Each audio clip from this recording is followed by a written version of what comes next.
Friends, hopefully आप सब खैरियत से होंगे और मैं भी खैरियत से हूँ। टुडे ये मेरी वीडियो जो है बहुत देर बाद आई है, लेकिन इंशाल्लाह अब कंटिन्यूस चलती रहेंगी videos. But before starting my video I will talk you about the engineering approach, and now I am going to discuss with you some engineering subjects like basically I am going to discuss some thermodynamics properties and thermodynamics chapters, and secondly I am also discuss you with the engineering subjects like CAD CAM. I will also give you some means मैं आपको CAD के बारे में बताऊंगा, यानी CAD computer aided design के बारे में, यानी वो किस तरह काम करता है, क्या है क्या नहीं, और किस तरह के बार मतलब चीज़ें बनाई जाती हैं। तो ये चीज़ें मैं आपको इस वीडियो में बताऊंगा। मतलब इस वीडियो में तो नहीं, इस वीडियो में तो मैं थर्मोडायनामिक्स के बारे में बता रहा हूँ, लेकिन आइंदा वीडियोस में आपको उसकी वीडियो भी बना कर दिखाऊंगा कि किस तरह वो मॉडलिंग की जाती है, किस तरह क्या की जाती है। सो स्टैटिक के हवाले से भी बताऊँगा आपको मैं। फ़िलहाल हमारा चैप्टर जो है वो है चैप्टर नंबर 3, जो कि प्रॉपर्टीज़ ऑफ प्योर सब्सटेंस से रिलेटेड है।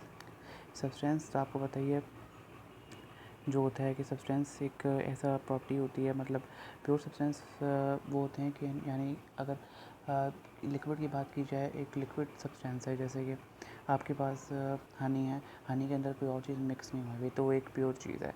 तो प्योर सब्सटेंस वो होता है यानी जिसकी केमिकल प्रॉपर्टीज़ जो हैं वो थ्रू आउट सेम रहें, तो वो कहलाती है प्योर सब्सटेंस। यानी केमिकल प्रॉपर्टीज़ और फिज़िकल प्रॉपर्टीज़, फिज़िकल अपीयरेंस की सेम रहे, और इसके अलावा केमिकल प्रॉपर्टीज़ ख़ास तौर पे सेम रहें, केमिकल कॉम्पोजिशन सेम रहे, तो वो कहलाती है आपके पास प्योर सब्सटेंस। प्योर सब्सटेंस में आपके पास आ जाता है जैसे कि अगर हम ऑयल और वाटर को मिक्स कर दें, तो ऑयल और वाटर को जब आप मिक्स करोगे तो ये चूँकि डिफरेंट केमिकल प्रॉपर्टीज़ होल्ड करते हैं, तो ये क्या होगा कि ये सेपरेट होने लग जाएंगे आपस में, तो ये जो है एक प्योर सब्सटेंस नहीं होगा। यानी जो ऑयल और वाटर तो एक प्योर सब्सटेंस है अलग अलग, लेकिन ये कंबाइनली एक प्योर सब्सटेंस नहीं है। इसके अलावा फेसेस ऑफ प्योर सब्सटेंस यहाँ पर हम देख लेते हैं। यहाँ पर बहुत सारे फेसेस होती हैं प्योर सब्सटेंस के, जैसे कि हमारे पास solid, liquid and gas phase होते हैं। ये सबको ही पता है कि सॉलिड, लिक्विड और गैस क्या होते हैं। सॉलिड जिनके डेफिनेट शेप होती है, सॉलिड लिक्विड जिनकी डेफिनेट शेप होती है, और लिक्विड जिनकी डेफिनेट शेप नहीं होती। इसके अलावा गैसेस जिनकी डेफिनेट शेप भी नहीं होती और उनका वॉल्यूम भी नहीं होता। तो ये सब ये चीज़ होती हैं। अब फेस चेंज प्रोसेस में क्या होता है ऑफ अ प्योर सब्सटेंस, तो ये क्या होता है फेस चेंज प्रोसेस। यहाँ पर क्या होता है फेस चेंज, यानी प्योर सब्सटेंस जो होते हैं जितने भी, वो मुख्तलिफ तरह के फेस चेंज में अंडरगो कर सकते हैं। जैसे कि हम इनको कंप्रेस कर सकते हैं, हम इनको सैचुरेट कर सकते हैं, हम इनको लिक्विफाई कर सकते हैं, यानी इनको हम हीट अप कर सकते हैं, यानी सुपर हीट बना सकते हैं। तो ये बहुत सारे इस फॉर्म में हम इसको होल्ड कर सकते हैं किसी भी प्योर सब्सटेंस को, जैसे कंप्रेस्ड लिक्विड या सैचुरेटेड लिक्विड। कंप्रेस्ड लिक्विड क्या होता है हमारे पास कि water exist in a liquid phase. कह रहे हैं यहाँ पर क्या है कि consider a piston cylinder device containing a liquid water at 20 degree centigrade and 1 atmosphere pressure.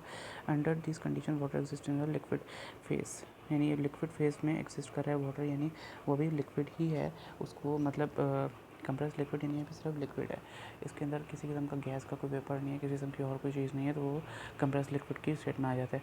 Saturated liquid जो है यहाँ पर आपके पास होगा सैचुरेटेड वेपर या सुपर हीटेड वेपर। यानी जब हम क्या करेंगे, सैचुरेटेड वेपर यानी जब किसी भी पानी को, यानी इस पानी को मतलब कंप्रेस लिक्विड को या सैचुरेटेड लिक्विड को हम लोग मज़ीद हीट किया जाए तो वो कन्वर्ट हो जाता है सैचुरेटेड वेपर में।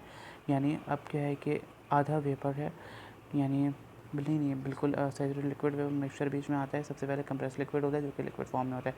अब क्या होता है कि ये जब हम इसको हीट करते हैं मज़ीद, तो ये आ जाता है हमारे पास सैचुरेटेड लिक्विड वेपर स्टेट के फॉर्म में। तो लिक्विड वेपर स्टेट की फॉर्म में, यानी आधा लिक्विड होता है आधा गैस होता है। तो उसके बाद हम उनको मज़ीद हीट करते हैं किस चीज़ को, तो ये सैचुरेटेड वेपर की स्टेट में आ जाता है। उसके बाद वो सुपर हीटेड रीजन के अंदर आ जाता है, जो कि क्या होता है हम देख लेते हैं यहाँ पर कि once boiling start the temperature stop rising and till the liquid in the compress vaporise हो जाएगा।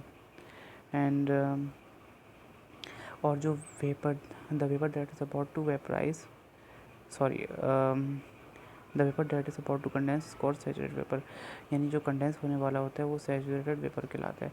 कंडेंस यानी जो लिक्विड बनने वाला होता है, यानी कंडेंस होने वाला होता है वो सैचुरेटेड वेपर कहलाता है। जबकि जो है the substance at state 2 and 4 is referred to as saturated liquid vapour mixture. यानी जो सब्सटेंस 2 and 4 यानी जो है एक लिक्विड है और एक वेपर है, यानी तो लिक्विड और वेपर दोनों मतलब एक सब्सटेंस जो कि लिक्विड में एग्जिस्ट कर रहा है, वेपर में भी एग्जिस्ट कर रहा है, एक ही मतलब फॉर्म के अंदर, मतलब दोनों चीज़ें हैं, तो वो लाएगा आपको सैचुरेटेड लिक्विड वेपर मिक्सचर में। अगर हम उसको मज़ीद हीट करेंगे सैचुरेटेड वेपर को, तो ये कन्वर्ट हो जाएगा हमारे पास सुपर हीटेड वेपर में। अब इसके वेरियस टेबल्स हैं, हम लोग उसको कंसिडर कर सकते हैं। यहाँ पर एक डायग्राम बनी हुई है टेम्परेचर और वॉल्यूम की। यानी जैसे हम टेम्परेचर बढ़ाते चले जाते हैं, टेम्परेचर बढ़ाया हमने 28 डिग्री सेंटीग्रेड था, यहाँ पर हमारे पास कंप्रेस्ड लिक्विड स्टेट मिल गया। लेकिन जब सैचुरेटेड वेपर मिक्सचर स्टेट में हमें जो है वॉल्यूम जो है वो एकदम से वो इंक्रीज़ कर जाएगा, यानी वॉल्यूम जो इंक्रीज़ है, यानी इसमें लिक्विड भी है उसमें वेपर भी है। इसके बाद जब हमने इसको और मज़ीद टेम्परेचर इंक्रीज़ किया, वॉल्यूम भी इंक्रीज़ होगा, बट जो है अब ये है वेपर के स्टेट में आ चुका है, बिल्कुल वेपर बन चुका है, यानी इसका प्रेशर बहुत इंक्रीज़ हो चुका है। इसमें प्रेशर बहुत इंक्रीज़ हो जाएगा, क्योंकि प्रेशर और टेम्परेचर इनवर्सली मतलब directly proportional to each other हैं, तो टेम्परेचर जितना हम इंक्रीज़ करेंगे उतना ही प्रेशर इंक्रीज़ हो जाएगा। इसके अलावा हम यहाँ पर देख लेते हैं और क्या चीज़ें हैं यहाँ पर कि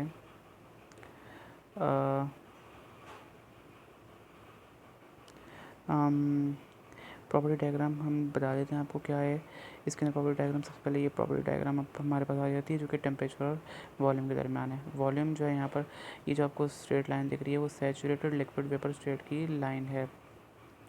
तो क्या होगा यहाँ पर, जैसे हम टेम्परेचर पर राइज़ करते चले जाते हैं, हम टेम्परेचर फ़िलहाल कम टेम्परेचर पे वॉल्यूम जो है ज़्यादा है और उसका प्रेशर भी कम है ज़ाहिर है।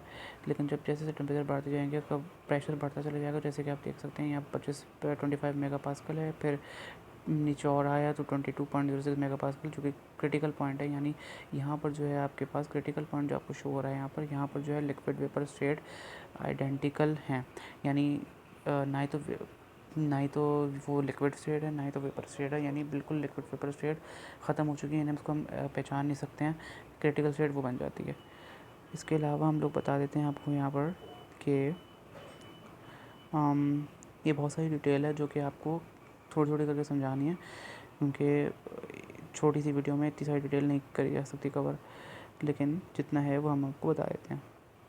इसके अलावा हम बताते हैं आपको प्रॉपर्टी टेबल यहाँ पर बहुत सारे हैं। जैसे यहाँ पर हम जनरल गैस रिलेशन यानी जनरल गैस कांस्टेंट जो होता है, या मोलर जो गैस कांस्टेंट होता है, यहाँ पर हमारे पास CP/CV यानी constant specific heat at constant pressure and specific heat at constant volume, या इस टाइप के कांस्टेंट जो हम A1 टेबल से A1 यानी A मतलब टेबल्स होते हैं ये प्रॉपर्टी टेबल्स, वो भी आपको मैं दिखा दूंगा। लेकिन टेबल्स जो हैं ये बहुत सारे टेबल्स होते हैं, A1 है, A2 है, A3 है, A4 है, A5, A6, A7, A8, A9, A10 and so on चलते जाते हैं। टेबल 822 तक आई थिंक। बट हमारे यहाँ पर काम जो आते हैं वो आते हैं बेसिकली A1 टेबल जो है हमारे पास जनरल गैस कांस्टेंट और मोलर गैस कांस्टेंट और CP/CV के लिए काम आते हैं। इसके अलावा जो हमारे पास A2 टेबल है वो भी इस टाइप का ही है, मतलब इसमें टेम्परेचर आ जाता है 300 केल्विन से हम लोग स्टार्ट करते हैं। इसके अलावा A3 टेबल और A4 टेबल और A5 table. A4 table is for temperature, A5 table is for pressure.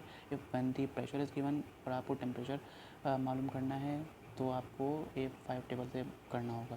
अगर आपको टेम्परेचर दिया हुआ है तो टेम्परेचर हम लोग मतलब आपको प्रेशर मालूम करना है तो टेम्परेचर आपको दिया होगा तो टेम्परेचर आप लोग मालूम करोगे A4 टेबल से। इस तरह आप लोग मालूम कर लोगे। A6 table super heated regions के लिए होता है। इसके अलावा A7 टेबल आपके पास A7 और A4 टेबल कंप्रेस्ड लिक्विड के लिए होता है असल में। इसके अलावा और जो होते हैं टेबल, जैसे कि आपके पास होगा टेबल A11 हो गए, A12 हो गए, ये सारे रेफ्रिजरेंट के लिए होते हैं, जो कि रेफ्रिजरेंट 134 इंक्लूड होता है। तो ये सारी थोड़ी इन्फॉर्मेशन थी। बेसिकली यहाँ पर जो है मेन टर्म यहाँ पर यूज़ की गई है, जो कि VF यहाँ पर यूज़ किया गया है, जो कि specific heat of specific volume of saturated liquid.